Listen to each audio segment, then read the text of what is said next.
Good evening friends, welcome back to my channel Shilpi's blog. তোমরা সবাই কেমন আছো? আশা করি ভালো আছো। আমরাও ভীষণ ভালো আছি। তো দেখো, পূজা একটা একটা করে তো পূজা আসাই পড়লো। তো এখন এটা হইতেছে বিশ্বকর্মা পূজার আগের দিনের ভিডিওটা।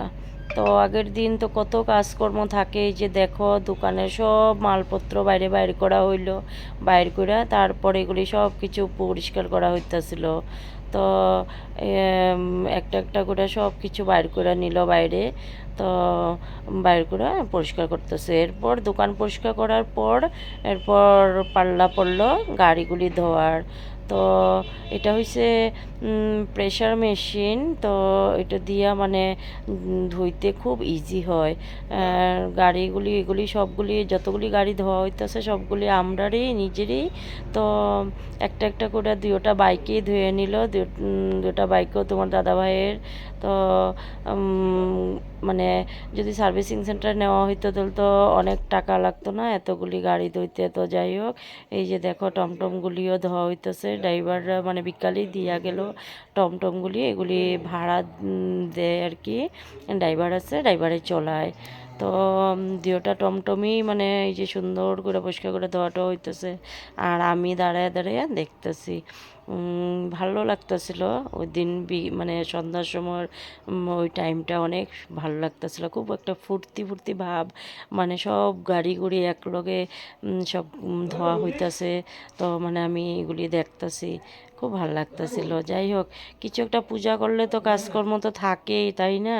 তো এই কাজটা তো আমার না, এটা হচ্ছে অর্ডার কাজ। তো এই যে দেখো সব কিছু পরিষ্কার করা হইতেছে। তো টমটমগুলিও ধোয়া গেলো। এরপর এই যে স্কুটি ধুইতেছে। স্কুটিটা হইল গিয়া জিতের। তো জিতকে তোমরা তো চিনোই। তো জিতে করলো যে না আমার স্কুটিটা অল্প ধুই।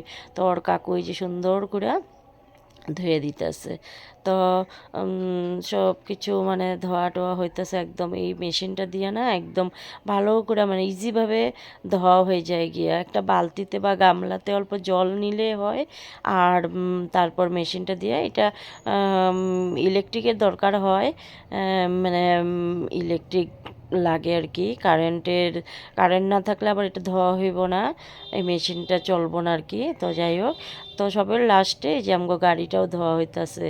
তো একটা একটা করে সব কিছু ধোয়া হইল, ধোয়া টোয়া হইল। তো গেটের সামনেই সব কিছু ধোয়া হইল। এই যে আমার দোকান তো দেখতেই পারছো। তারপর লাস্টে গিয়া ঠাকুরের ঘরটা মানে যেই ঘরে পূজা করা হইব ওই ঘরে ডেকোরেশন করা হইতেছে। তো ওরা করলো যে না অল্প ডেকোরেশন করে দিই, ভালো লাগবো। তো আমি সব কিছু মানে কি কি ফল টল আনলো, কি কি করলো না করলো, ঘটগুট সব চেক করে দেখছি যে সব কিছু ঠিক আছে কিনা। কেননা সকালেই তো ঠাকুর ব্রাহ্মণ মশাই আইসা পড়বো। তো সব কিছু ঠিকঠাক আছে। তারপরে এই যে বেলুন সাজাইতেছে, বেলুন দিয়ে অল্প ডেকোরেশন করব। তো আর আমি আমার রাত্রে রান্না বান্না শেষ করে তারপরে ওরার লগে অল্প মানে ভিডিও করতেছিলাম, তারা যে বেলুন দিয়ে সাজাইতেছে। তো দেখতেছি। তো খুবই ফুর্তি লাগে, একটা মানে খুব ফুর্তি ফুর্তি ভাব, মানে কি করবো। যাই হোক, সব কিছু সুন্দরভাবেই মানে একদম হইয়া গেল। এই যে দেখো সাজানো হয়ে গেছে। তো কেমন লাগলো ভিডিওটা অবশ্যই